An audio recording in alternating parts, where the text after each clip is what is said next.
Good afternoon, everyone, and welcome to the Joshua Nkomo Scholarship Alumni webinar on finding investment opportunities in Zimbabwe. My name is Nqobile Dube, and I'm your host and moderator for today. And I'm working with our fantastic team from the High Life Foundation. Before we please note that this session is being recorded and the replay will be shared with all participants. Everything that we will discuss today is for education purposes, education and information purposes, and it is strictly not financial advice. So let's begin our journey into Zimbabwe's investment landscape. To open in the right spirit, I would like to invite Regina Chigweremba to lead us in prayer. Let us pray. Heavenly Father, we gather here today with hearts full of expectation, knowing that every good and perfect gift comes from you. Lord, we thank you for wisdom because you're the source of all wealth and you entrust us with resources, with talents, and with time. Father, we commit this gathering to you. Every discussion and connection that we make here, Father, may it be guided by integrity, may it be fueled by purpose, and may it be rooted in values that honor you. Father, establish the work of our hands so that this event that just does not spark investment, but that it builds a legacy that lasts through generations, building communities, inspiring growth, and reflecting your hand in every success. We thank you, Lord. In Jesus' name we pray. Amen. Amen. Thank you so much, Regina. At this point in time, it is my pleasure to welcome Ms. Petronella Maramba, the Executive Director of High Life Foundation. Ms. Petronella Maramba is Executive Director at High Life Foundation, where she leads culture, faith, and support. With over 30 years, she has delivered notable outcomes in education access as one of the 10 first directors of High Life Foundation. She has built partnerships, mentorships, strategy, stakeholder engagements, amongst others. She's passionate about mentorship, where she has mentored over 60,000 youth in Zimbabwe and in the region. She's also passionate about monitoring, learning, and evaluation. Ms. Petronella Maramba, the floor, we'll hand over the floor to you to share your offer. Please give us some official opening remarks.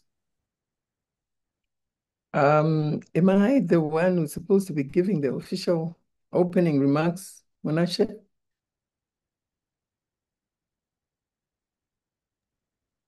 No, until we are proceeding with values session. Oh, okay. Okay, thank you very much. Thank you.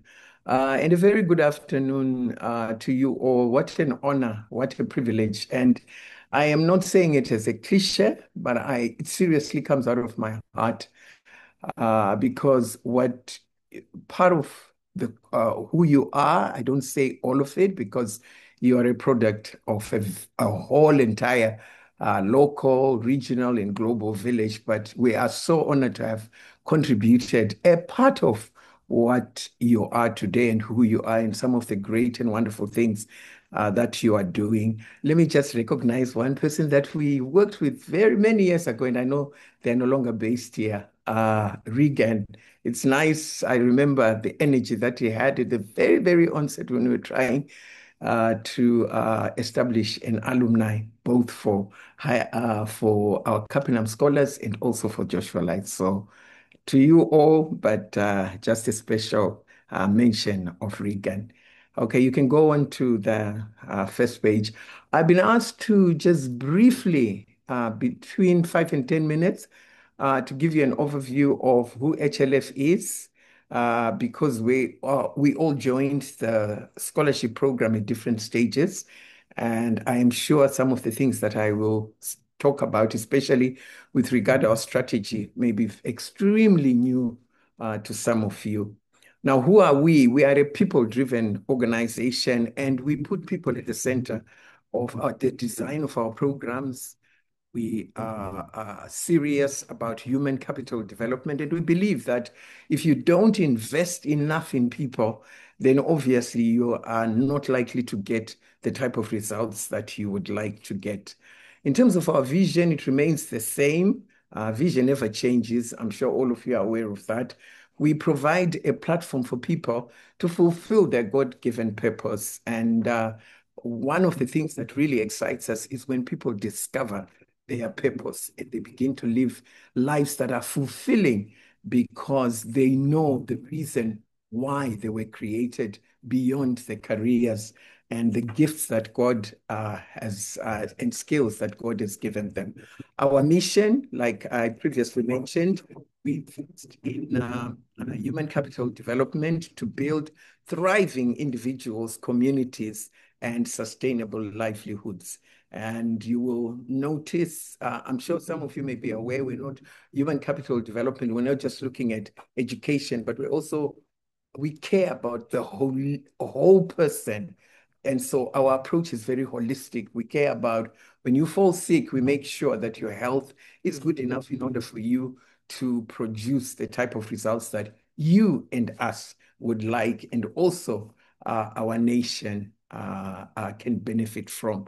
So when we talk human capital development, we provide skills, we provide opportunities, we provide education through our scholarships, but at the same time, we also make sure that our students are healthy enough to produce the results they're supposed to. In terms of our values, which is the identity of who we are, our first value is faith in God. And if you can move to the next slide, thank you very much. Our first sorry. Let me wait and just quickly go through our strategy. Apologies for that. What is our strategy? Again, it is our strategy. A strategy always changes while the vision never changes. So our strategy has a number of. First of these is the education. Let me start with the education pillar, which you're all very familiar with. We provide scholarships to orphan children, as well as people like yourselves who are academically talented. And ever since some of you left, we have grown and increased the number of scholarships. We now have the Mutsikiwa scholarship as well in Lesotho.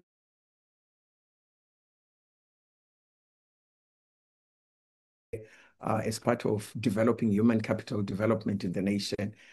And we also have, we've since established a Star Leadership Academy, where again, we have quite a large numbers of students who are coming in at all level, and they spend a year and are exposed to different 21st century skills, science subjects, and many other things, again, that strategically position them to be relevant in 21st century, and especially given the technological advancement and AI development that has taken place. And global health, this is probably a new one for some of you. Global health, we are looking at how do we best reduce maternal mortality rates and also infant mortality rates. This over the last 7 years or 5 to 7 years, we've been working and giving training to midwives, doctors, and hospital staff in the 16 provincial hospitals and also district hospitals to ensure that they are well equipped to deliver babies, particularly preterm babies, and also to save as many mothers as is possible. We're excited that in conjunction with the Ministry of Health, we've seen quite a lot. We are into neglected tropical diseases. We have currently, just recently, through our chair, Mrs. M, partnered with others in on the continent of Africa, and also global donor partners to reduce or to eliminate rather neglected tropical diseases in 10 African countries. The list can go on, but given the time I have, let me limit it to that. Disaster relief and preparedness. We have since established, together with the Ministry of Social Welfare, I think it's Labor and Social Welfare, Ministry of Public Service, Labor and Social Welfare, and also the Ministry of Health and Child Care. We have established 2 emergency operating centers, one for public health and another one to monitor National Emergency Operating Center to monitor, number one, outbreak of diseases in the country such as cholera, and then also disasters in the nation like floods. And so again, these 2 buildings have since been handed over to the respective ministries. And again, they've really helped in terms of giving us, acting as early warning systems for any outbreaks and disasters that may be pending in our nation and also on the continent. Sustainable livelihoods and rural transformation. We had a very huge program 5 years ago where we partnered with the Ministry of Agriculture in order to equip knowledge and understandings and skills on climate smart agriculture to about 1,000, I think it was about 1,700 or so agricultural extension officers and about 409,000 smallholder farmers on climate smart agriculture. And currently we have narrowed the program and we are focusing on 105 children's homes to make sure that, number one, they're food secure. Number two, they are nutritionally secure, especially for the very little children. And then number three, in order also to look at opportunities on how they can use agriculture to enhance their or to diversify their incomes. And then in terms of our values, which, like I said earlier on, are very, very key, and these constitute the core of who we are, our identity. The first one is, you can move the slide.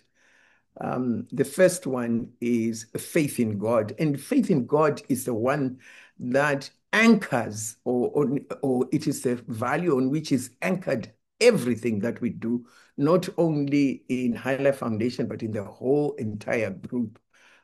It is the value that reminds us that we may have the intelligence, we may have skills, but at the end of the day, we need a higher power in order for us to address the problems and the issues that whatever we face, and also in order for us to grow the necessary revenues that are needed in order to fund our work. So faith in God is extremely key, and it's part of what we also impart in our students on all our scholarships.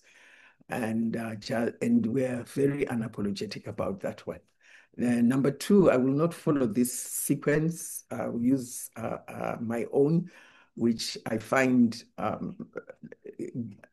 will give you, people normally gives me an idea of which is the foundational, and then which are the foundational out of these, and then which are the secondary ones. So faith in God, you can't practice all the other other seven values that we have if your faith is not rooted in the Word of God. Number two is love, and love is the heartbeat of any institution, be it a family, be it a community. Love, it inspires empathy and also inspires us to be generous. When we partner, when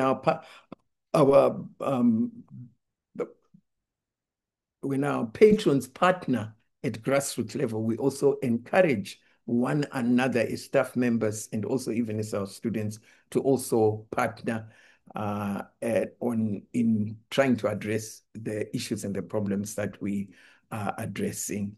Again, we recently partnered with our patrons on a program to rebuild a children's home called Chirinda Children's Home in Chipinge, which unfortunately had been burnt down. And so those, we're always looking out for opportunities where we as staff members can also show our love and our generosity to the communities that we're working with. Integrity is extremely, extremely key.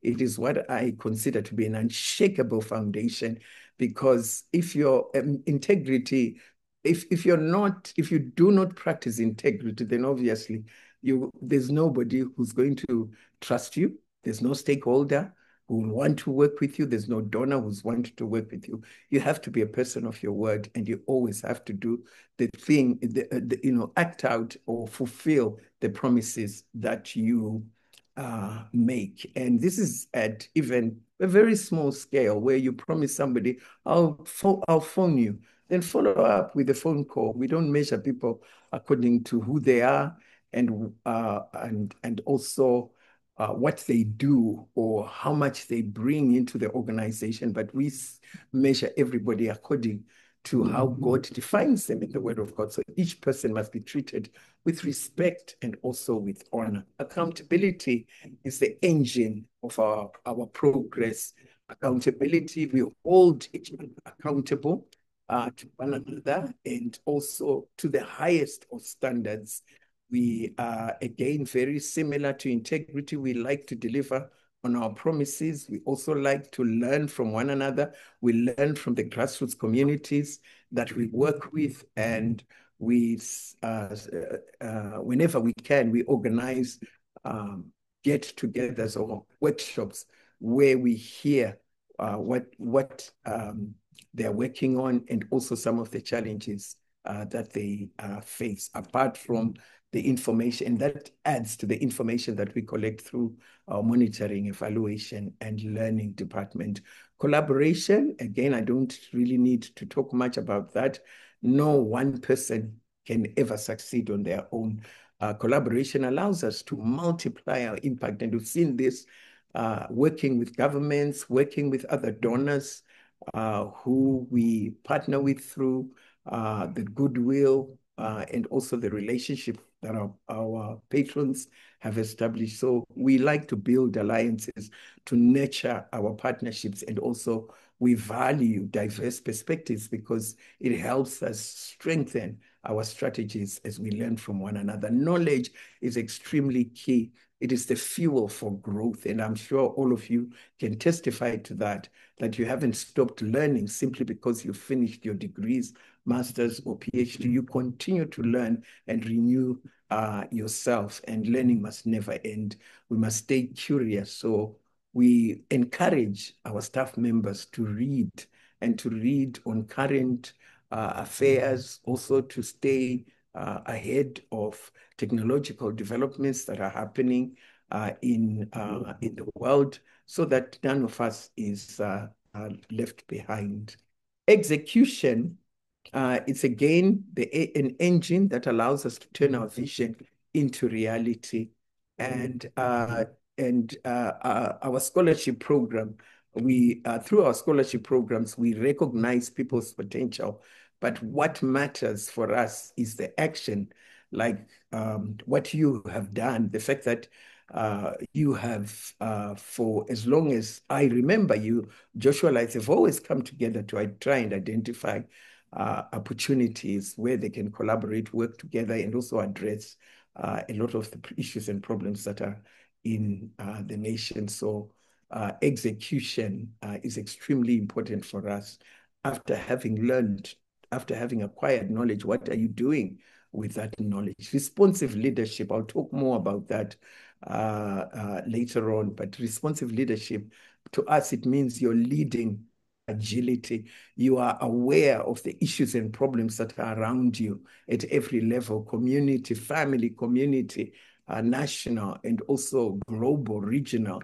And you are responding to those issues and problems at whatever level. And this is why during our training of our students, we emphasize on skills, them acquiring skills such as problem solving and solution or oriented mindsets and attitude.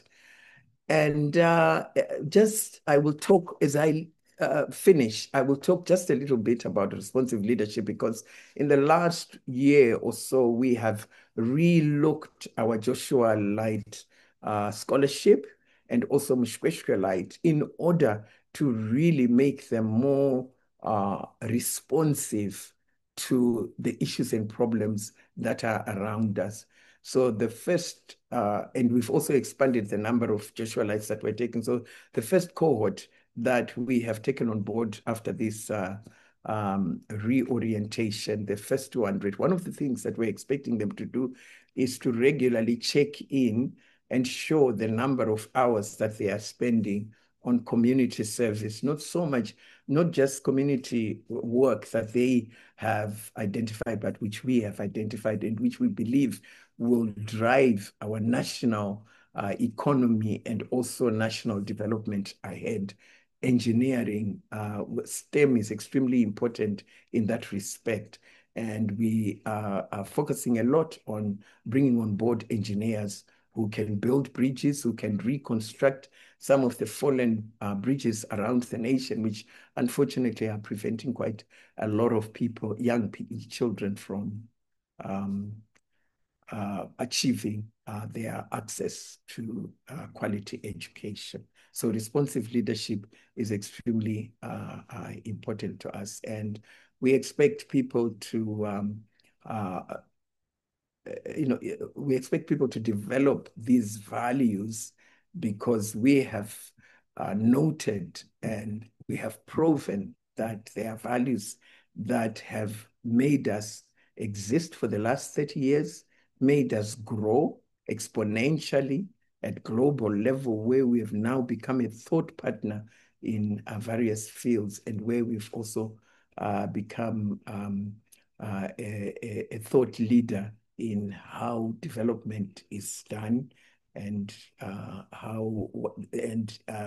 coming up with strategies in order to address some of the issues and problems that Africa faces. So with that, thank you so much for organizing this, and I wish you all the best. And thank you once again for inviting us, because this link and this relationship is very important for us and means a lot. Thank you very much. Thank you very much, Ms. Maramba, for that inspiring welcome and for High Life's Foundation's continued commitment to educating and empowering young Zimbabweans. To frame our conversation, please welcome Mr. Roy Chimanikire, the Deputy CEO and Director of Econet Wireless Zimbabwe. Roy joined the Econet Wireless Group in 2009 from Deloitte and Touche, where he was a partner. Roy is a qualified chartered accountant and past president of the Institute of Chartered Accountants of Zimbabwe. He was appointed to the board in February 2016, and as the group's finance director, and in 2020, he was appointed as the Deputy Chief Executive Officer. Roy sits on the board of Telrad Networks Limited, which is part of Cassava Technologies Group. He's also the winner of the IODZ Director of the Year 2022 award. It's a pleasure to have Mr. Roy Chimanikire. Mr. Roy Chimanikire, over to you. Thank you very much. I've been given the task about talking about investments. And in 10 minutes, I won't be able to go into too much detail. But really what I want to do in the few minutes that I have is really just to motivate you and not really to inform or to educate you. One of the things that I've seen in life is that I found it difficult to be motivated to invest for retirement. The other thing that I found difficult to be motivated to do is to invest into a funeral policy. And I'll tell you why. When you invest into something that happens after you die, it doesn't really sound like something that will inspire you. When you invest into something that happens when you're old and frail, it also does not motivate you. But here's what I've learned about money. I've learned about something called margin. And margin means that you have the capacity to do the things that you want to do in life because you have the resources to do, you've prepared the resources to do it. And what I mean by this is sometimes we think about investment as an end of life thing, but actually it makes us able to live our lives even more fully because we're able to do a great many things because we have the margin to do so. For example, when you have adequately invested, you can spend time, you buy the ability to use your time for the things that you love doing. What could be one of those things that you enjoy doing? One of the greatest passion purchases that we all ever make is in education for our children. And I'll share personal testimony here that before my children were born and before I was married, I started investing money for their school fees. Why did I do this? It's because I wanted to be in a place that by the time I had children, I didn't want the pressures of having to invest or to spend or to work for the school fees that they would have to use to go to school. Before I was married, I started investing, to get married. So you know how it is, how expensive it is for those of you who go through lobola and other things and to have a big wedding. But what does margin do? It means it gives you peace of mind to enjoy the things you want to enjoy in life. It gives you the ability to do the things that you want unhindered by the cost of doing them. And it also gives you the freedom really to pursue what is on your heart, not what will make you the most money. So why invest? I think invest because you want to enjoy life. You want to enjoy it without the stress of having to think about money, and you want to enjoy it with the people that you love. So doing that and gaining the time and the ability to do the things you love with the people you love is really what life is all about. And this is just a tool that you are given by God to be able to do that. The second thing I would say, besides margin, is blessing. There is nothing more fulfilling than giving away money. When you invest and you have the margin, you're able to be a blessing to other people, a blessing to the people you love, a blessing to your community. And one thing that happens if you're a Christian, and I hope that you all are, is that when God connects you with your purpose, you are then able to use your ability to create resources and the margin you've created to bless others and to fulfill the purpose that God has given you. Because sometimes we get caught up in pursuing careers and chasing dreams that earn us money simply because we have not given ourselves the time to create the excess that allows us to truly pursue the things that we love. So investment also allows you to be a blessing and to give to those that you love in ways that you love, but in a way that allows you to be able to generate and to continue to generate resources at the same time. The third thing that I would say why you invest is for sustenance. And that's the part that people always focus on when they talk about retirement. And that's why it's not motivating. It's to put food on the table. It's to pay medical bills. And that's the stuff that really doesn't make you wake up in the morning and feel excited about what you're doing. But here's the thing about investment. The more you do it, the more it actually becomes fun and the more you enjoy it because you start to see the fruit of your labor and you start to learn about it. One of the things about investing is that it means taking risk. So you learn how to take risk in a responsible manner. And also, the younger you are, the more risk you can take. I've always heard people say, when is the best time to plant a tree? And they say maybe it was 30 years ago, because obviously the tree will be giving shade 30 years later. But the second best time is now.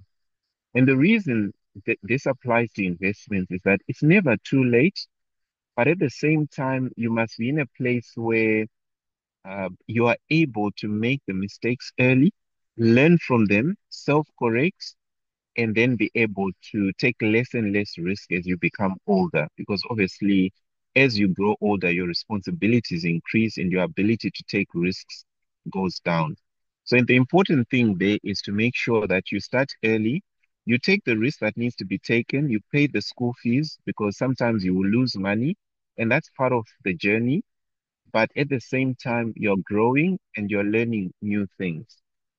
So apart from sustenance, one of the things I'll talk about in terms of investment factors and some of the things to look out for, and I've just put out three principles that I thought may be useful to you as you invest. The first is if it is too good to be true, it is too good to be true. So when you find an investment that looks like a no-brainer, where you make money easily and the return is fast and you're able to turn it around quickly, it means there is a problem. Run away from those kinds of investments. This idea that you can make money quick and money is easy to make, I think is a fallacy, but I know it's something that is pushed a lot on social media. The second thing I will say is that the more difficult it is to understand the investment, the higher the risk. Don't invest in the things you do not understand. Even if experts tell you that it works like this and like that, spend time actually understanding it for yourself. And I think this is the mistake most people make in Zimbabwe, that someone comes and tells them that there is this fancy new thing and we can make a lot of money. I just need a small seed investment and then we'll make all this money. The reality is it never really works that way. And I recall a day or two ago, one of my friends who's a pastor reached out to me and said, "Oh, by the way, have you heard about this AI investing thing that's happening in town?" I said, "No, I haven't." But immediately before he told me the details, I said, "It's a Ponzi scheme. You will lose money." Unfortunately, he had already invested in it and he lost money. So the reality of investing is if you don't understand it, it's probably not worth investing in. And then the point that I've made earlier, which I'll repeat again, is it's never too late, but leaving it later makes it even harder for you money and to get the margin that you need at the stage of life that you need to have. So really what I've spoken about there is what I would call portfolio and a portfolio approach to investment. In other words, invest in many different things. Don't put your eggs in one basket. Learn different things in terms of investment, but just make sure that you are investing and learning the different types of investments that are there. The last part of my discussion, what I wanted to talk about is the kind of investment opportunities that are out there. The reality is it's very difficult for someone who's not in the investment space to spend as much time as is required to know everything about every type of investment, particularly if it is not in a field that you're well versed with. So with all the opportunities that exist, what I would say is find the appropriate experts in that field. But what I'm not saying is just rely on expert advice. What I'm saying is spend time learning it for yourself with the help of those experts, understanding how it works, starting out small, investing over time, building up your portfolio.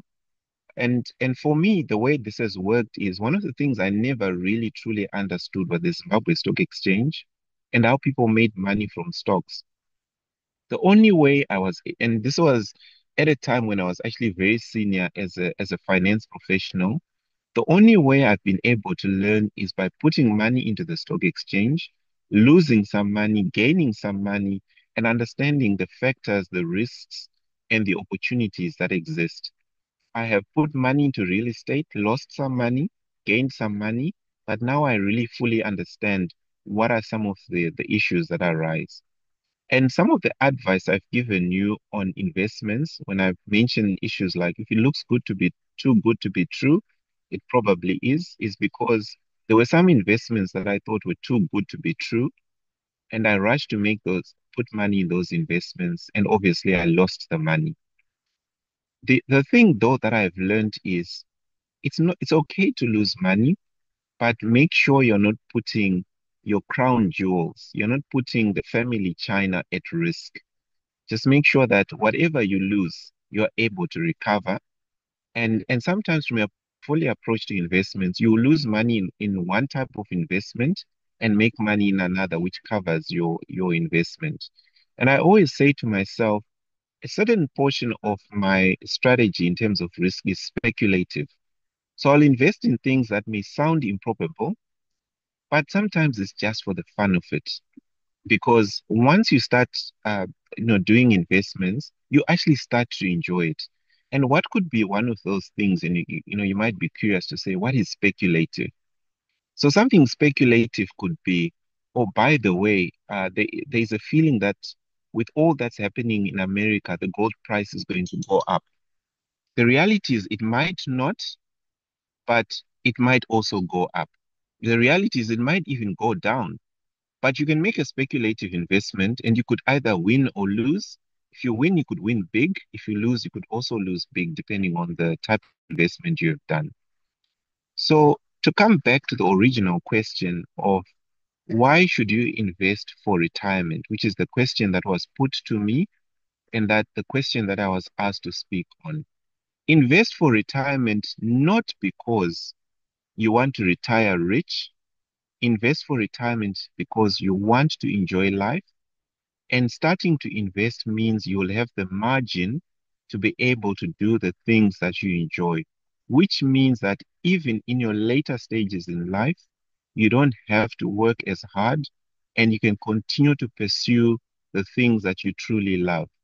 And as I've got older, one of the things I've realized is in the later stages of life, you focus on your legacy and you focus on the things that truly matter to you. And what this will allow you to do is to focus on the things that truly matter to you, unhindered by some of the worries that come with the later stages of life. So thank you very much for putting this question to me, and I hope that you have been inspired by what I have said to enjoy investing, but also to enjoy the journey along the way of life and the blessings that you have when you have the margin to bless others and to be able to do the things you love and truly care for the most. Thank you. Thank you very much, Mr. Chimanikire. That's a perfect launch pad for today's discussion on opportunity and growth. We'll now hear from our Joshua Nkomo Scholarship Alumni Chairperson with a short message on leadership and impact.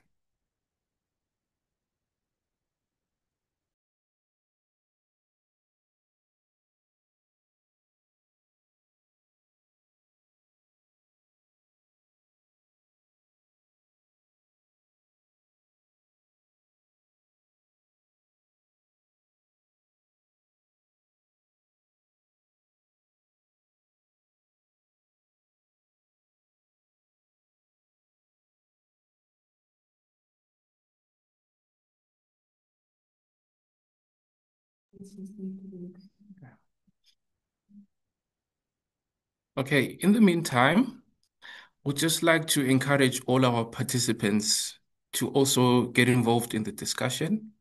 So please, if you have any comments about the presentations or any questions that you would like to ask any of the panelists, please make use of the chat box or the comment section.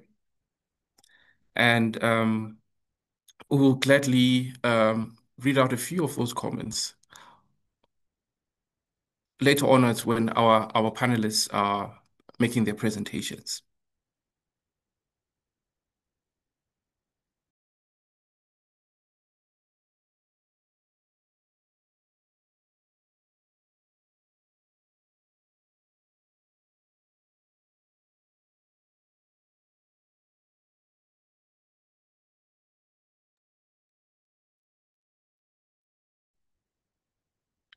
Right.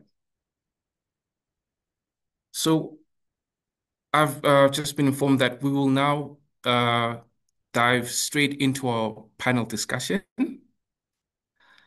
Our first panelist is Shalom Govere. Shalom Govere is a financial literacy expert with over a decade of experience helping people and organizations make smart money choices. Shalom has trained over 5,000 participants.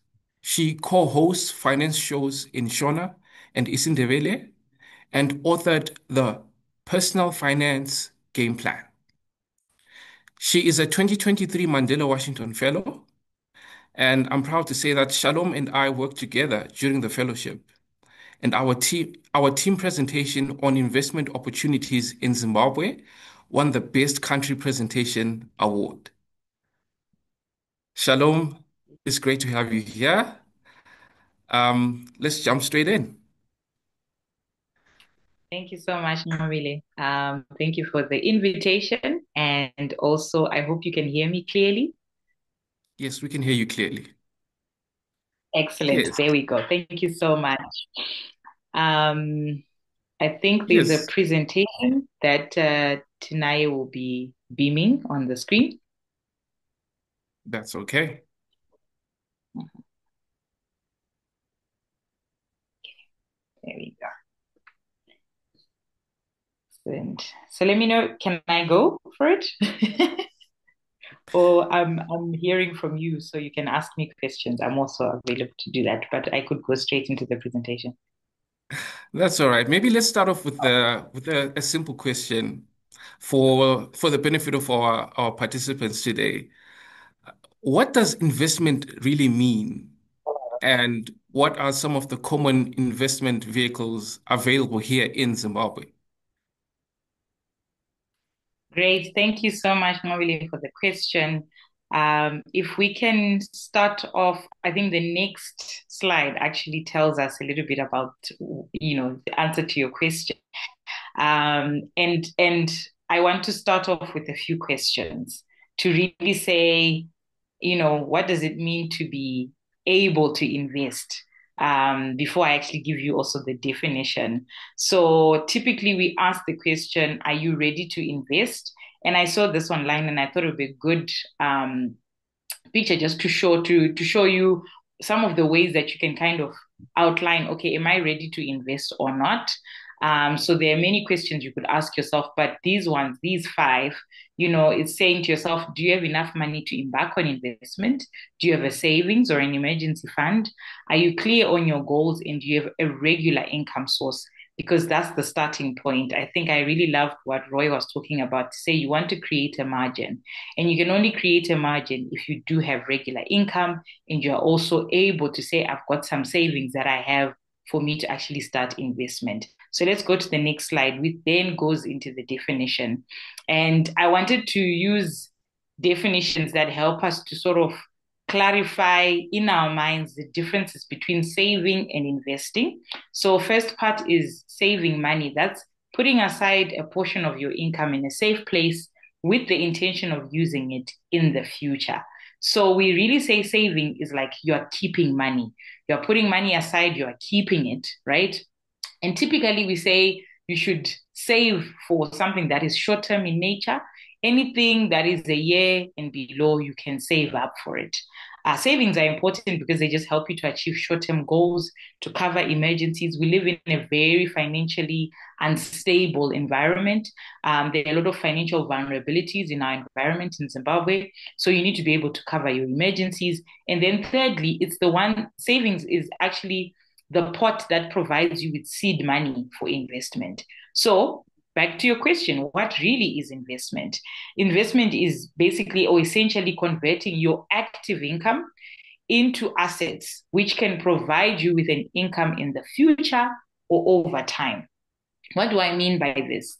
It just means you are growing your money. So I'll give you a very quick example that I tell, especially if I'm training in the rural areas. I usually like to use this example. Whenever we are harvesting, right? We're harvesting maize. What we typically do is that there's some of the maize that we eat today, and we actually go to the grinding mill and we make sure that we have hufu for sadza, right? And then some of the maize is put in the storeroom, right?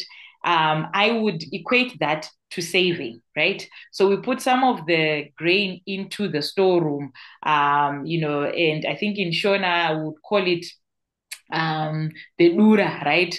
And then the last part is some of the maize. We actually sell it, and we get money to buy meat, to buy different things around the home, or we can put aside some of the maize to actually be able to plant seeds for next season.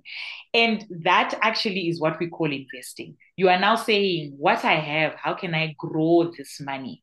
So that's essentially what investment is.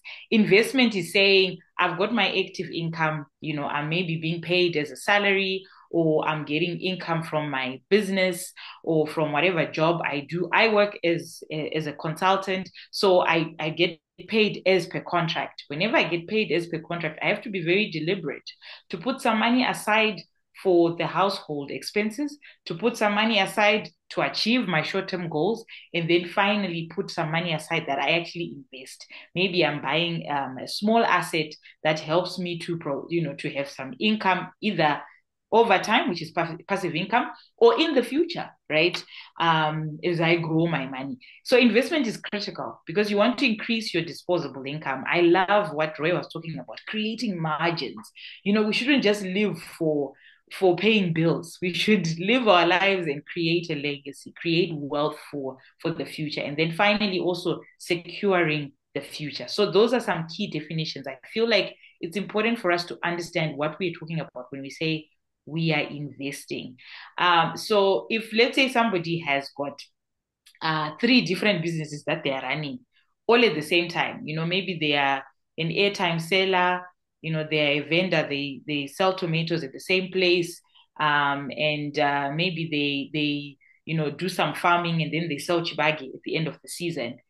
We don't typically will say that is investing, because that's basically that's their active income. But when they then take that money from the active income and they put it into an asset, this is where your question comes in, Nqobile, to say, so what are the assets? What am I investing in that will help me then to just create money for me, either in the future or over time? In other words, passive income is like, I don't have to work for it. The money now works for me, right? I'm not actually working for it. Let's go to the next slide, because that's where I then look at what are the assets that we're talking about. Next slide, please.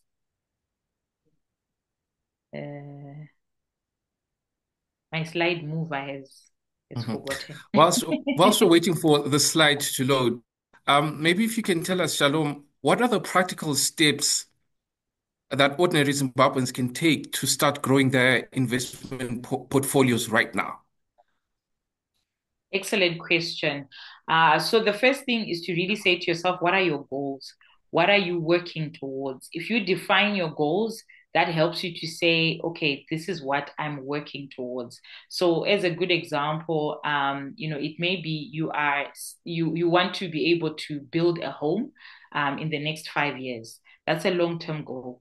And now you ask yourself, what is it that I'm going to invest in to be able to have the kind of money to buy maybe a piece of land and actually build, or to even secure a mortgage. So I have to actually raise the deposit, right?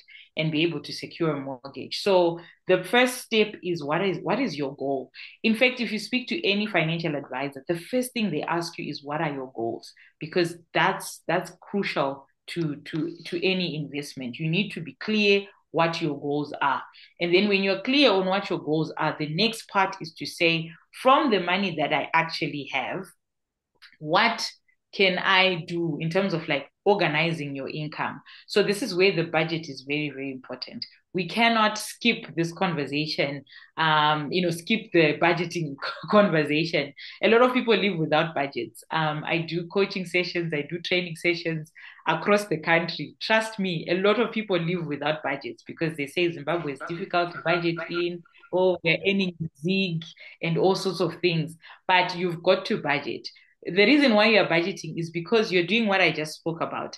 You're saying, this is money to spend on, money to invest in, and then this is the money that I'm going to actually, sorry, this is the money to spend, this is the money I'm going to save, and then this is the amount of money I'm going to invest, so that you are very clear about it. I think Roy mentioned it earlier to say you're not taking the money that you need to eat to put into investment. That's a very dangerous way to approach investment. And I think that's why also not many people do it, because you need to have a certain level of income to be able to take advantage of investment opportunities. And that actually means you cannot say you do not have an income. You have to have an income that covers at least your basic needs, and then it enables you to have a buffer, a savings pot, and a place to invest. Now, let's look at the investment assets or investment vehicles that are there for investment. The first one is fixed income instruments. This is your fixed deposit accounts. So if you go to any bank, you could go to Stuart Bank, anywhere, they will tell you that they've got fixed income instruments. This is like your savings account, which will have, an interest attached to it. So they will say it's 6% per annum. If you put your $100 in there, at the end of the year, it may be $106, right? So that's a fixed income instrument. And typically in our environment, because of inflation, the returns are very small, okay? In fact, across the spectrum, if you look in a lot of different contexts and countries, fixed income instruments don't really give you a lot in terms of return. The risk is low, but also the return is also very low, because it's just money that's sitting there. So, the risk, when we say the risk is low, it's that, it doesn't really fluctuate because of anything. The money is just sitting there. So that's why we say the risk is low. But also, looking at the Zimbabwean context, with the changes in currency, etc., people are very wary of fixed income instruments because of that. The second one is alternative investments. This is where a lot of people find themselves, particularly in Zimbabwe. People are investing in businesses, people are doing agro businesses, they are going into mining, they're doing different things, right? But we call these alternative investments. Why? Because the risk is high, the returns are uncertain. That's why we call them alternative investments, because the returns are uncertain. You can really make it big, if you are into business. I mean, I've been working with enterprises that are in different parts of the country, in Motoko, in Murewa, and you hear interesting stories. Someone is doing an agribusiness project and it makes them quite a lot of money. They're able to even attract grant funding. So you can look at those examples and think this is the right thing to do. Then maybe you start the business and then you fail because maybe you fail to secure market, or maybe the crop just doesn't come out and it's a disaster. So the returns are uncertain with alternative investments. This also includes digital assets, your crypto. Someone said crypto starts with CRY, which spells cry for a reason. You may either cry tears of joy or tears of pain. So once again, the returns are uncertain. You can do it if you want, but you need to be aware of that. And then there are some that we're now calling group investment clubs. These are also becoming very popular in Zimbabwe, where people come together as friends, or as an association, or you work together in the same institution and you decide to, put together your monies and maybe buy property together. Or you come together and you decide to say, we're going to buy a piece of land and build, develop, and make money out of that. And then we get returns from that. That's a group investment club setup. Then paper assets, these are your stocks and your shares. Now, when you go on Zimbabwe Stock Exchange and you buy, shares, Econet shares, for example, time and time again, there will be dividends that are declared. So you can make money from dividends, or you can make money from capital gains. There was a season, my mind can't really pinpoint, but there was a season we made a lot of money on the stock market because of really high capital gains. You would probably buy shares today at a certain price, and 3 weeks later, the price would have tripled. So that's, once again, how you can earn money with paper assets. The final one is real estate. This includes your houses, your land, and commercial buildings. Property We're going through a property bubble right now. There's a lot of property investment happening in Zimbabwe, and that's become a huge investment class that people are investing in currently. Oh, wonderful, Shalom. Thank you. You've really made investing feel accessible rather than intimidating. I'm sure a lot of our participants will also agree to that. So now let's move from the individual level to the national stage and look at the broader environment that shapes those personal choices. So next we'll hear from Victor Jeche. Victor Jeche is a chartered accountant and CFA chart holder who leads investments at Agribos Wealth Managers, part of Agribos Capital. He also serves on the board of the Investment Professionals Association of Zimbabwe and co-founded the Destiny Scholarship Trust. Victor is also a Joshua Nkomo Scholarship alumnus. Victor, you work with markets every day. Help us understand the bigger picture. Thank you, Q. Afternoon, everyone, and much appreciation to all the speakers. And thanks to ILI Foundation and the alumni for this opportunity. Let me just then go into our Zimbabwean perspective. I think what I'm covering is something that most of us here are aware of, so it's obviously possibly the easier conversation to be having. I'll start with the environment that we have within the Zimbabwean context. If you look at any environment, even the global level, we know this concept of a VUCA world that we all live in, volatility, uncertainty, complexity, and also the ambiguity that's seen. And we are not prone to that, even as the Zimbabwean environment. I think we've been experiencing some of these. Even if you look at the more modern, the Barney model, still this world is brutal, anxious, non-linear, incomprehensible. So all these, but what do they mean for us? I think in a nutshell, it only speaking that the environment is not a certain, nothing is given, nothing is linear. So it calls for us to understand and being agile to it and respond to it.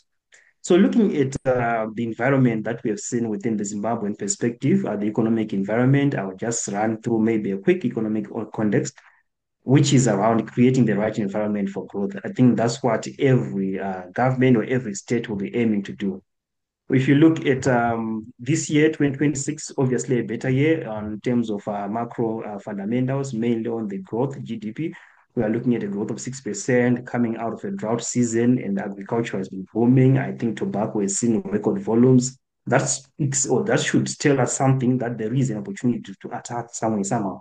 We've also seen stability even on the inflation side. It has cooled down year on year on 13%. I think we at some point we're used to inflation that's quite high, hundreds if not thousands.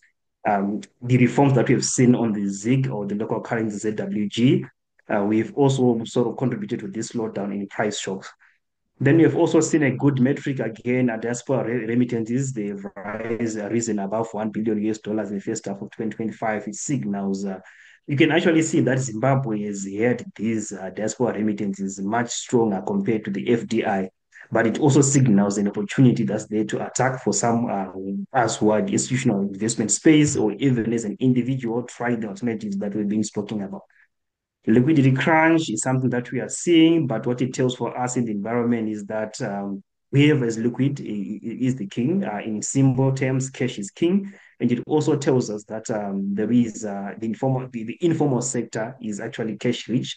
I think we have been seeing that. That's why some of the business have been trying to even undercut the formal sector and try and go directly to the tuck shop, go directly to the smaller retailers.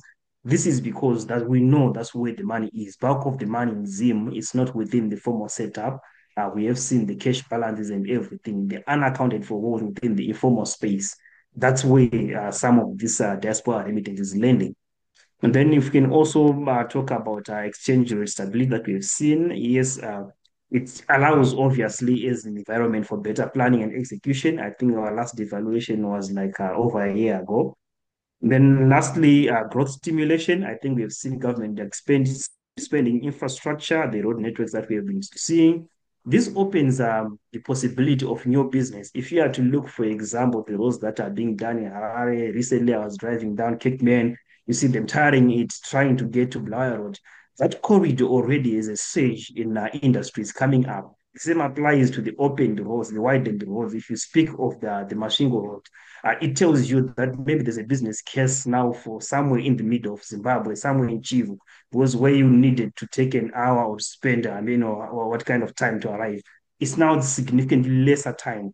There's now a bit of less hindrances in terms of mobility, and this stimulates traffic.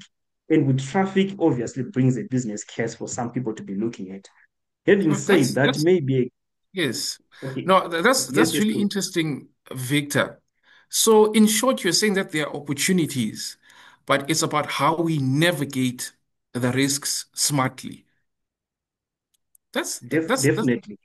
that's really interesting. And maybe my next question, Victor, for someone who is looking to invest locally, what sectors or instruments seem the most promising over, let's say, the next few years?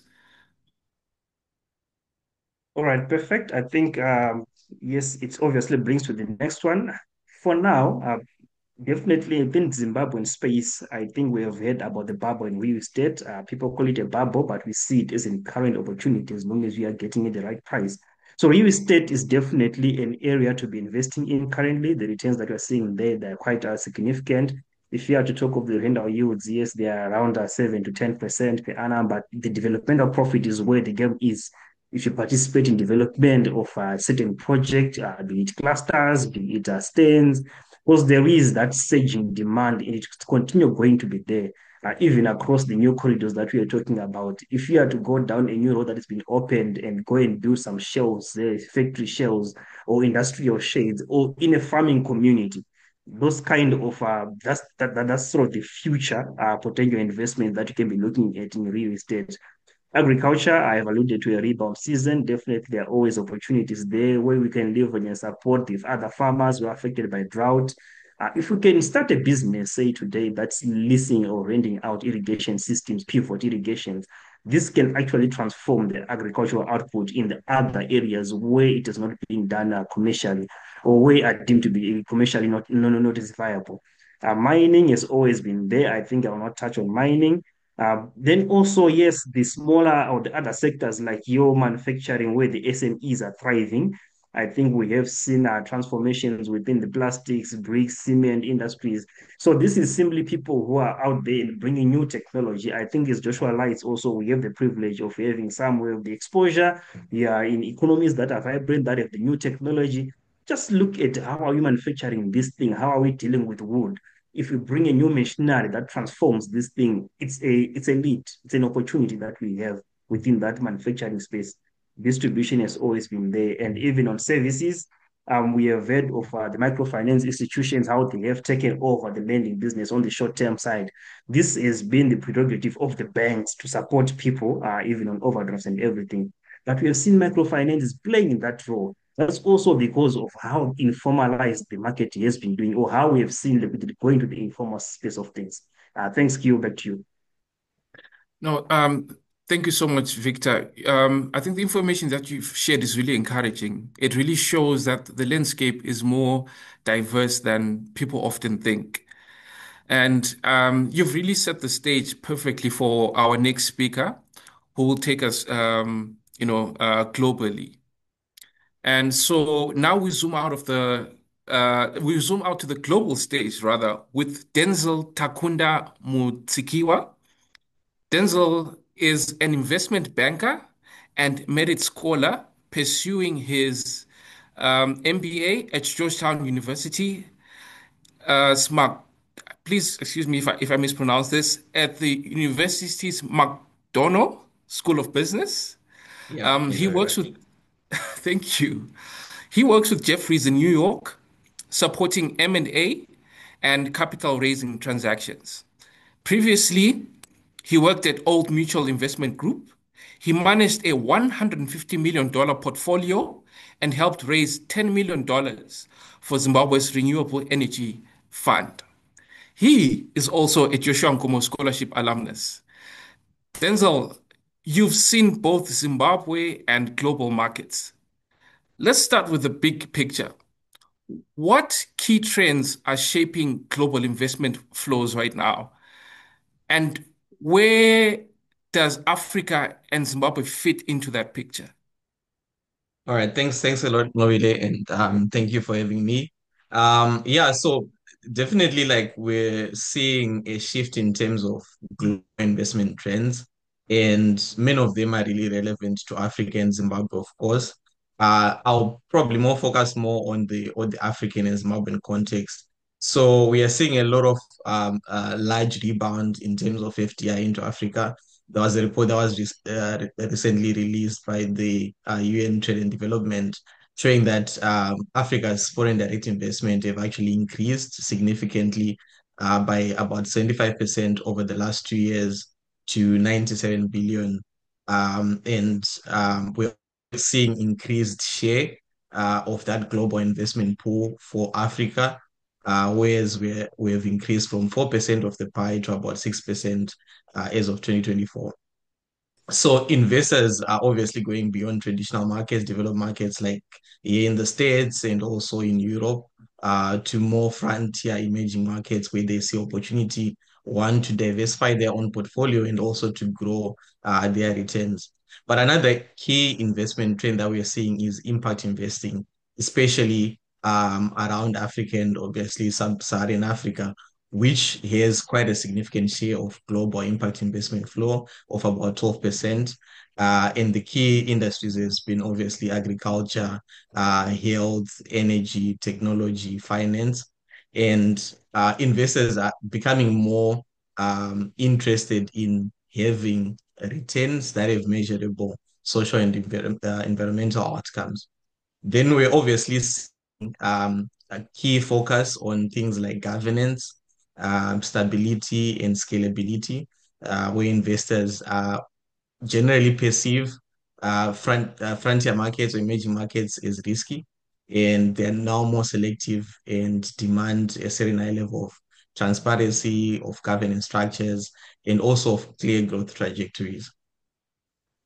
So in terms of how Zimbabwe fits into this narrative, so Zimbabwe has a lot of potential in terms of um, uh, different segments of the market, such as renewable energy. We have obviously energy deficiency, and we actually have different players in the private sector that are solving that and that have successfully raised capital towards solving energy gap.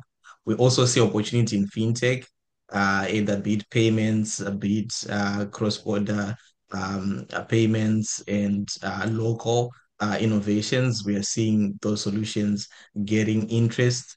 Then obviously agri-tech, where we are seeing value addition in the agriculture, not just in primary agriculture, but how do we beneficiate that industry?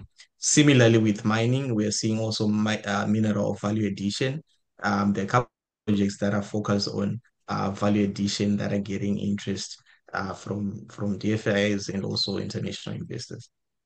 That's really interesting, Denzil. And I like how you're showing us how Africa's story is evolving very fast. My next question to you is, what can Zimbabwean entrepreneurs learn from African startups that have successfully raised international capital? Yeah, that's a good question. So typically, in terms of international capital, at least in the African context, we have seen typically in Northern Africa, in markets like Nigeria, Kenya, in Southern Africa, we've seen South African businesses, typically like startups that have raised capital from international investors. And there's quite a lot for us to learn as Zimbabwean businesses, particularly and entrepreneurs, in terms of what are the key takeaways that we can get from those businesses. So I think one of the starting points is obviously you need to have a scalable business. That means you need to think beyond Zimbabwe. Most investors are looking for scalability. They are looking at Africa as a region, not just as a country. So you need to have a business that goes beyond just the Zimbabwean context. Obviously, you start local, but think global, right? And that's how you attract attract investment. Then secondly, is you need to demonstrate traction and your unit economics early. So that means you need to iterate around your solution and have what we call a product market fit, where your solution is actually needed in the market and there's scale towards building that solution beyond Zimbabwe or into regional markets. Then importantly, you also need to build governance early. So typically entrepreneurs take this to be not a priority, but this is something that investors particularly keen on having a solid governance structure with your business. Do you have your board set up? Are you properly registered? If you're working on a technology, have you registered IP? How is your IP protected? Are your financials traceable? Can we look at your books and be able to project out what your growth story is, right? Then you also need to be able to build partnerships either locally with other businesses or with either be it institutionals that are focused on developing businesses. Even the government itself, government has different agencies that are focused on helping businesses. And having those key partnerships also help in terms of selling your story around having structure and around having partnerships that are bankable. Then Wow, that's a really powerful point there, Denzil. I think you're showing us that relationships and credibility really do really do go hand in hand. Thank you very much, Denzil. So we've moved from the personal to the national to the global, and we've now connected the entire investment story. So what we're going to do now is I'm going to ask each of our panelists to answer in with one line, okay, or one sentence, um, a question that I'm going to ask you, okay? So Shalom showed us that investment starts with discipline and consistency. Victor highlighted the importance of collaboration and sectoral opportunities. And Denzil reminded us that readiness and trust bridge Zimbabwe to global capital. All right, so now that sets us up for our quick lightning round. Okay, remember one line answers only. Okay. I'll start with Shalom. Shalom, can you tell us Yes, one habit every new investor should start today? just one. Just one. Setting a vision for your life and then breaking that into tangible short-term, medium-term, and long-term goals. Your Wow. goals are the ones that determine how much you spend, how much you save, and what you have for investment. Your goals drive those three things that you do with your money every month. Okay. Thank you, Shalom. I'll now move over to Victor. Victor, can you tell us one thing Zimbabwe can do to attract more investors?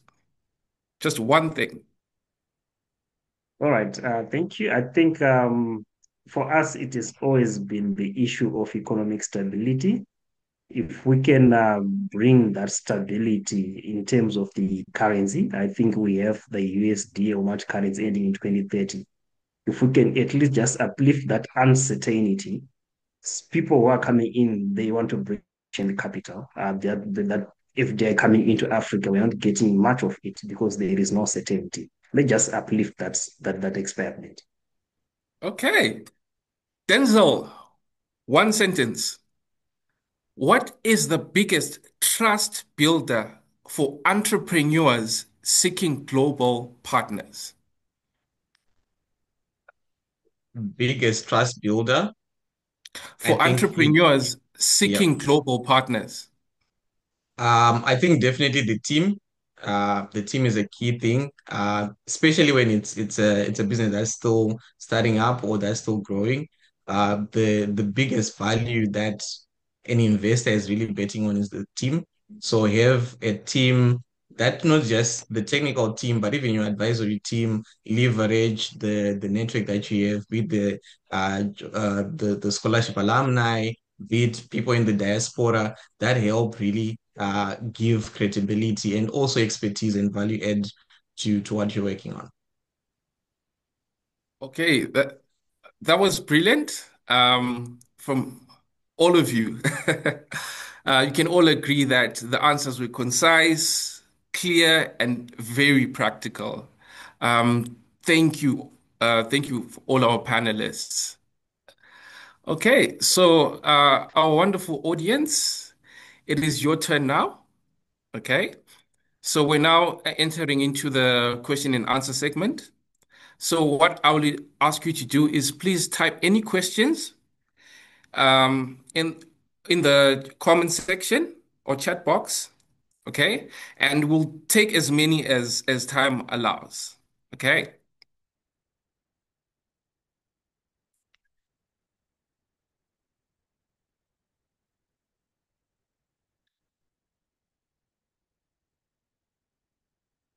Okay, let's see if there's any question at the moment. All right, so we do have a question. I'm not so sure if this question is directed to Denzil or Victor, but I'll read it out. The question is from Kudzai Magwenzi. The question is, which digital platforms or regulated fintech brokers do you recommend for retail investors in emerging markets to gain safe access to global instruments, especially with the limitations and restrictions that Zimbabwe has? That's a very loaded question, but a very pertinent one. I don't know who wants to take this question between, I would assume it's between Denzil and Victor. Or Shalom, would you also like to take a stab at it?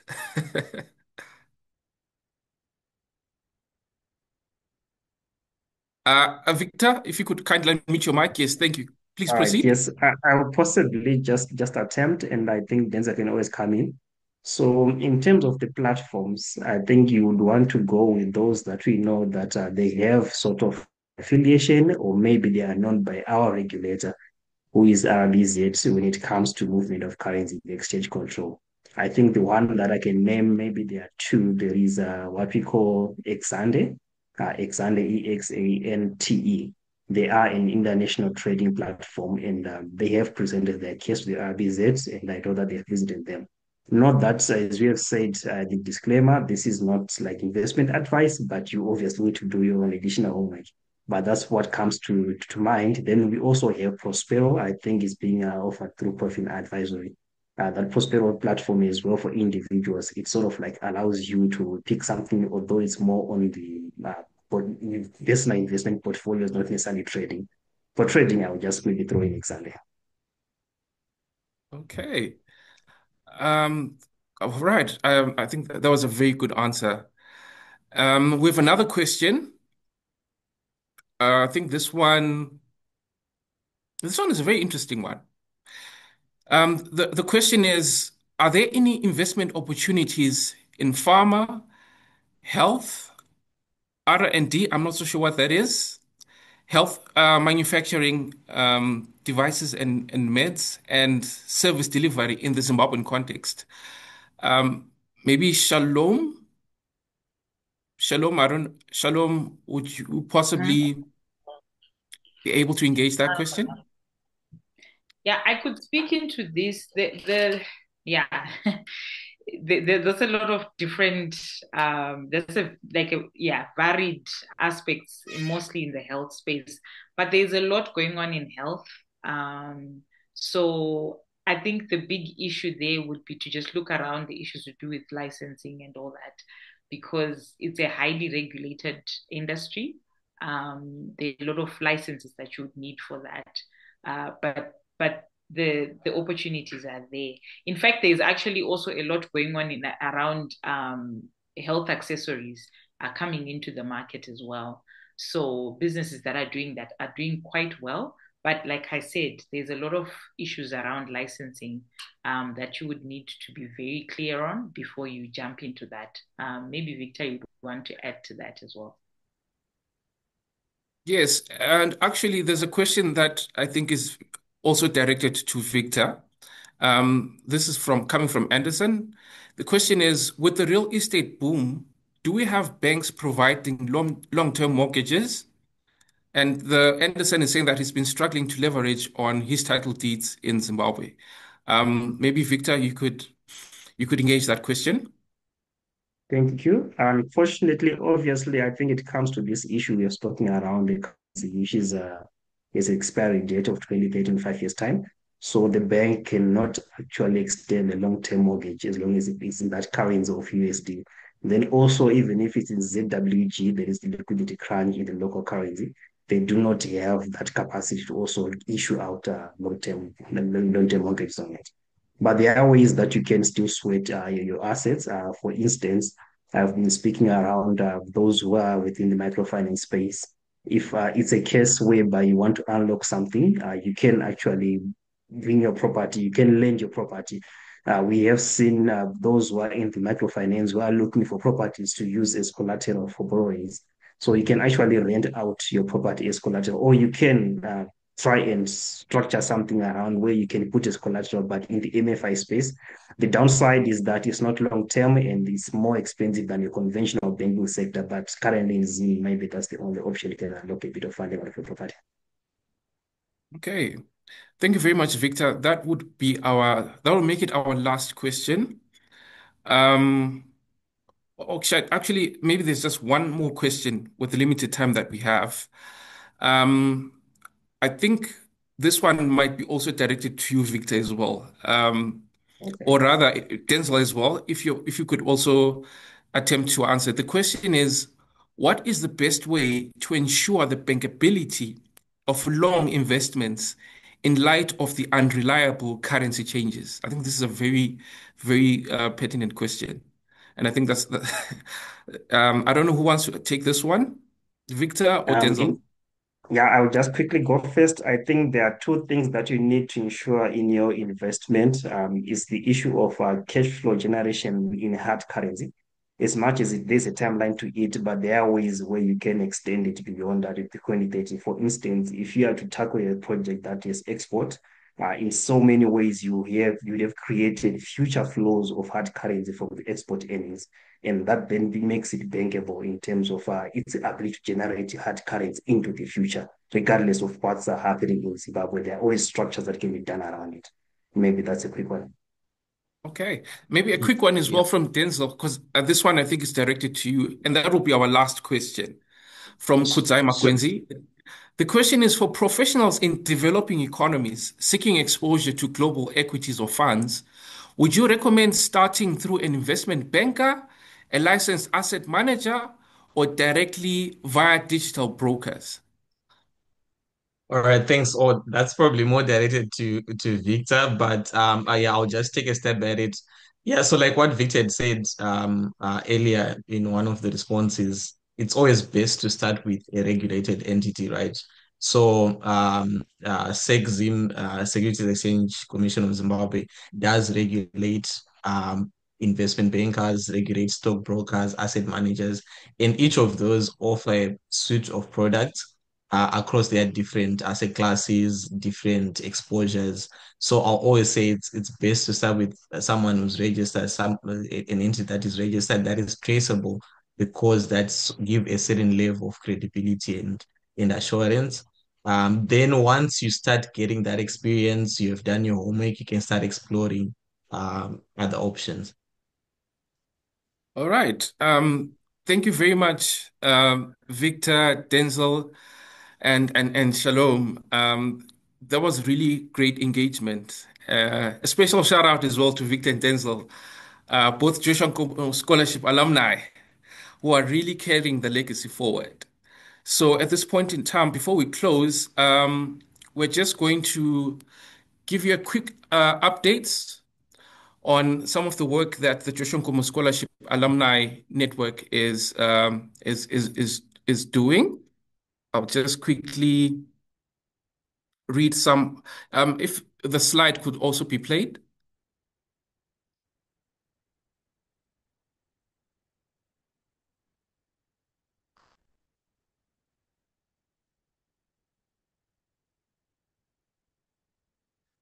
Okay. All right. Whilst the slide is still loading, I think I'll just very quickly announce some of the events and the projects that the Joshua Nkomo Scholarship Alumni is engaging in.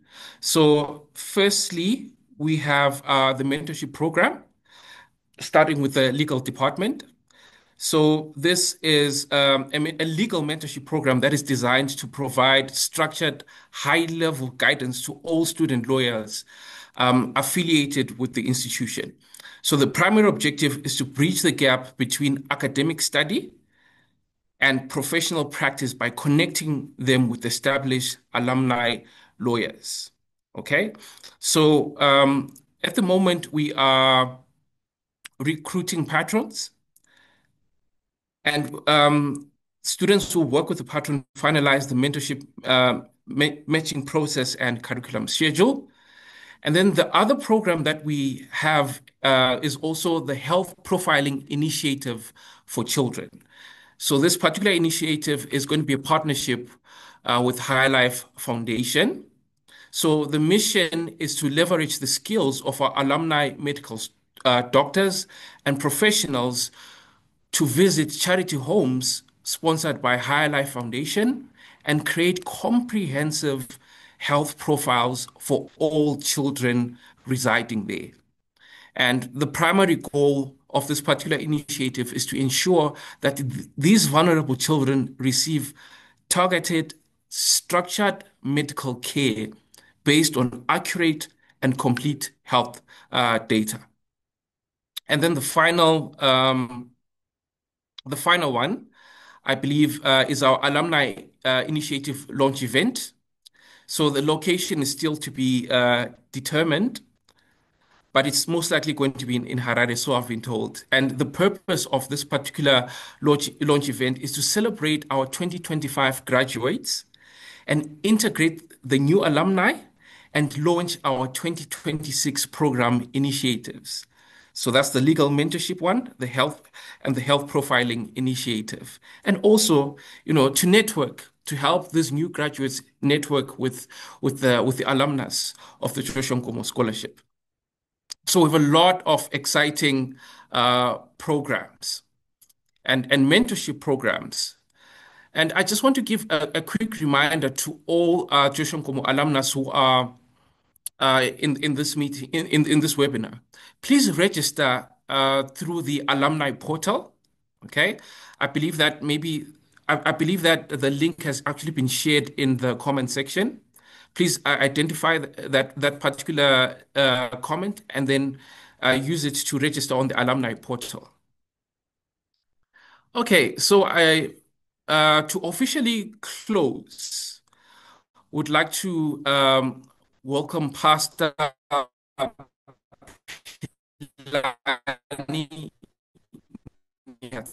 Tanza, the country director, fully speak, just give out his really impressive bio. So Pastor Pilani is a senior development officer and pastor, currently serving as country director of High Life Foundation.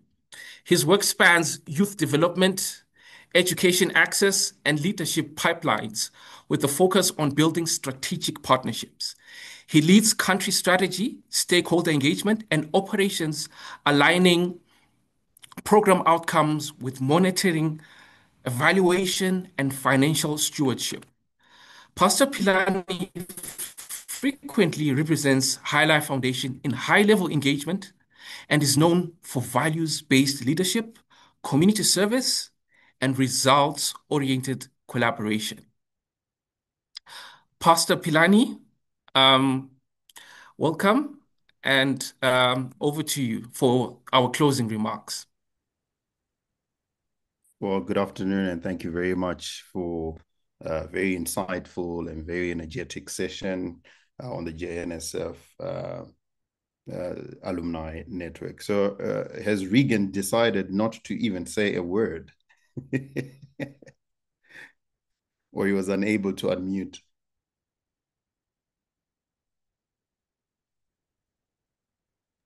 I think he'll attempt to say one or two words towards the end. Okay, that's fine then. So I get excited when I talk about alumni, and it's always good to give a comparison. The Harvard alumni has been one of the most sort of prolific alumni, and amongst the Joshua Nkomo, we actually have some Harvard alumni, and just a few numbers to reflect on as we embark on our journey of alumni, that this is not just some light-hearted, let's do something, but I think it's a great vision that you guys have set apart on. And for us, when we talk about alumni, these are the comparison that we then have to talk about, because in our business, everything that we do then says, what's the model? Where is this coming from? What's the basis of what you're doing? Where is it taking us? What kind of impact are we looking at? What are the outcomes that we envisage to see? And so we then begin to try and compare ourselves with what's happening in the world there. Of course, there is an unfair advantage in terms of these are 100-year-old institutions. But we want you to be thinking that way as well, to think generationally, to set up the alumni. And that's the charge I have for you, to think that in Harvard, they've got approximately 144 billionaires as part of the alumni. So I look at everybody who is here and I'm saying, okay, there's potential for billionaires to arise from this generation of alumni. They talk about an average billionaire of those 144 being worth 9.5 billion as a net value or a net worth. And that's just almost sounds unbelievable, very close to our own GDP as a nation. And these are some of the things that we need to begin to think about. They've got a number of ultra high net worth individuals, 18,000 of this alumni who have a net worth of $30 million. They've got a $52 billion endowment fund as Harvard, that's sponsored by close to 15,000 individual sort of funders or companies who pour out money into that alumni. In fact, they talk about how they can survive for almost 10 to 15 years without any fundraising or without any student paying school fees as an organization, because of the endowment that they've set apart as an organization. And that's astonishing. That's absolutely incredible. And right now, they've got 55% of their annual intake as students who are on free tuition and boarding. 55% of their annual intake. That's absolutely amazing. And you qualify if your family earns less than $200,000 a year. $200,000 a year is a substantial amount of money for any person to think about. But if you apply and you meet the criteria and your family earns less than $200,000 US, you go to Harvard for free. The school pays for it. The endowment pays for it. And all this emanates from a strong alumni base. And so these are some of the thoughts that we have in ourselves when we begin to look at alumni, that this will one day become a baseline to say, can we achieve some of these things? And the notable alumni are in all sectors of life. They've got one of the strongest schools of theology at Harvard, although it's becoming more and more liberal. But it raised people that you're notable theologians. Your people like Luther, who went to that school, and even modern day theologians have gone to that school. Politicians, of course, your Barack Obamas went to that school. Techies, you would know of your Zach Zuckerberg and Bill Gates, all members and alumni of Harvard. So something must have happened there in terms of the culture, the education, the inspiration, and now they're becoming incredible alumni of that organization. Of course, that's why it speaks into the kind of net worth of individuals that they have. So as we close up today, our challenge is, what do you see in your alumni? What are you seeing? What's your perspective? And I always bring this eye to any group that I meet with, because perspective matters. And for a long time, I keep challenging people, get out of the village, because the perspective of the village is that this is it. If many of us had not been removed from the village, guess what? We will still be going around doing what we grew up doing in the village. But because we've been taken out of the village in one way or the other, whether it's in our mind, whether it's in our heart, whether it's physically being taken out of the village, we've become who we are because we've been exposed. Some of you have been on learning journeys where you've interfaced with economies that you think, oh my gosh, things actually work like this. And that's all exposure. That's all getting out of the village. And as alumni, try as much as possible as to get yourselves out of the village. Be exposed to what's happening out there, and then begin to charge one another to do greater things. Why is that important? Because we've got the poverty cycle. As of 19 April 2025, 60% of Zimbabweans are living on less than $3.65 a day. So if you've bought a burger for $10, that's money for 3 families that you just eat at today. Just think about it and let it sink. 60% of 14 million people, maybe 16 million people, are living on less than $3.65 a day. What does that buy? When a loaf of bread is $1, when a packet of milk is $2.50, when a bottle of cooking oil is possibly $4. So what are they living on? What are they eating? What are they consuming as a family? And this is a family of 5, the statistics we're bringing about. 5 people living on $3.65.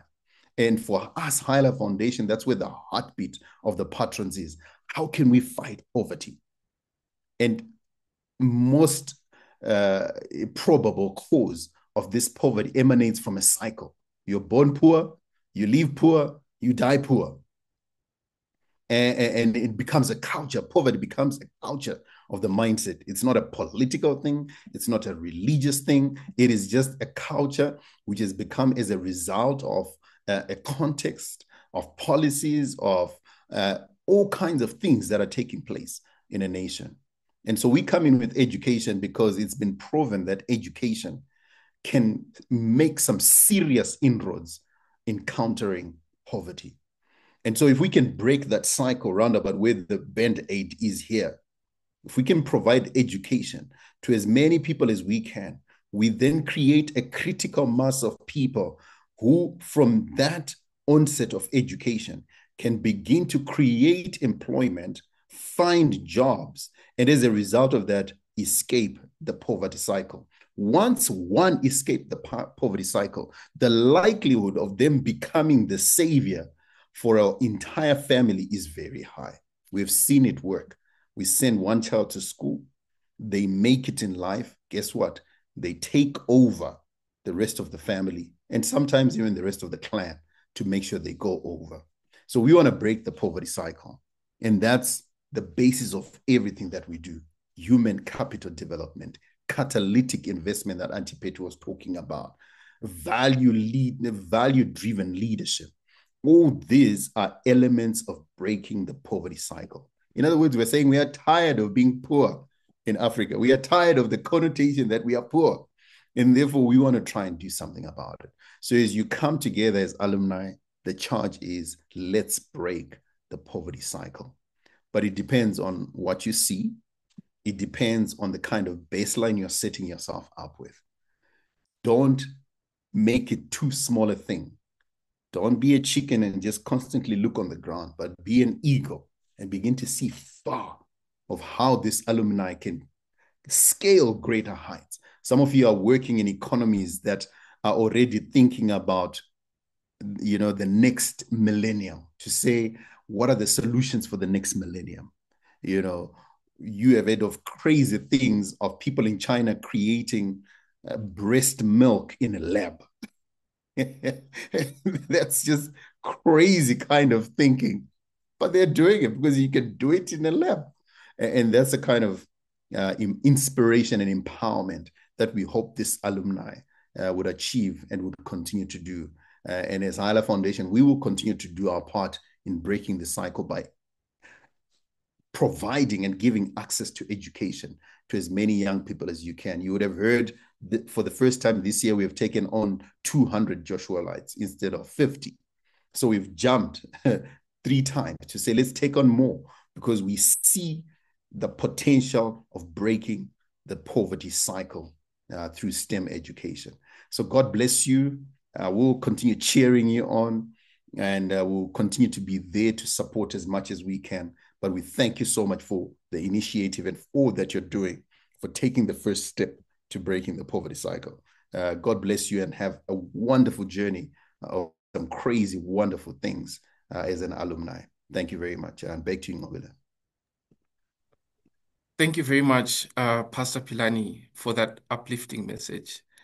I think the onus is on all of us to break all these barriers and break the poverty cycle, as Pastor Pilani has said. So finally, we'll now hear from our Deputy Alumni Chairperson, who will deliver the vote of thanks on behalf of the network. And that is none other than Diana Musabayana. Diana, over to you. Thank you very much, Mo. I hope you can all hear me.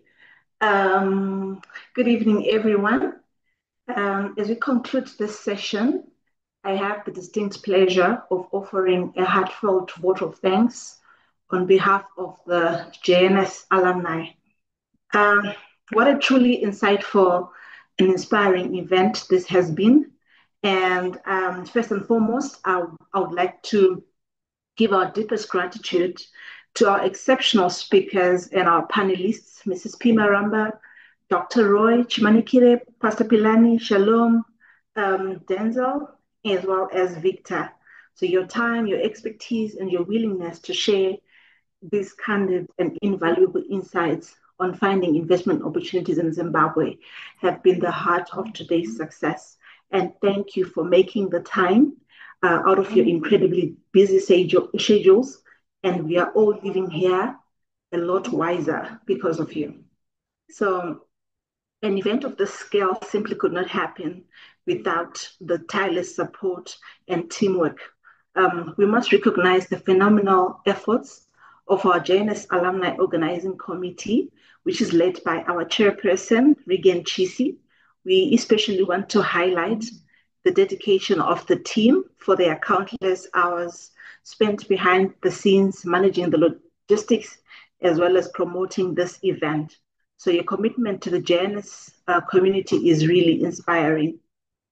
A special thank you also goes to our incredible host, yourself, Nqobile. Your energy and your moderation kept the conversation flowing, and we ensured a truly engaging experience for everyone. So we appreciate your excellent leadership today. We also want to extend our sincere appreciation to our partner and mother body, which is the High Life Foundation. So we want to acknowledge Pastor Munashe, Wadzanai and team for the incredible support they've given us. They've been able to help us get the speakers that you saw today from HLF. They've been able to provide us with the technical team to help us run this event smoothly. And so we want to thank them for allowing us to host this event, for our fellow alumni. And we really want to thank you for believing in the mission of the JNS alumni. And last but not least, we want to thank you, the alumni guests, for logging in and engaging with the speakers and asking the thoughtful questions that you were asking. So your enthusiastic participation is the reason we will try and continue to host these events. I'm sure you will agree with me that we felt like the time was so little and we might really want to do another one. So we do hope that this is going to be the first of many such events to come. And I hope you agree with me. And as we have already heard from the host, we are looking forward to your support in the upcoming alumni events. And this time, we are doing projects that have a higher impact outside of our alumni network. And I also just want to say thank you, Pastor Pilani, for the closing remarks about alumni. And we will continue to think bigger and better.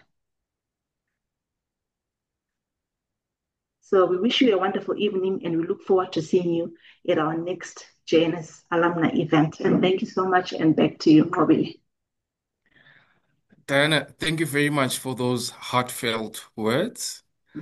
So as we close, I'd just like to encourage everyone to please visit the alumni portal to stay connected and take part in future programs. And on behalf of High Life Foundation, our panelists, and the Joshua Nkomo Scholarship Alumni Network, thank you all for joining us today. Keep investing in knowledge, keep investing in Zimbabwe. Have a wonderful evening, everyone. Thank you.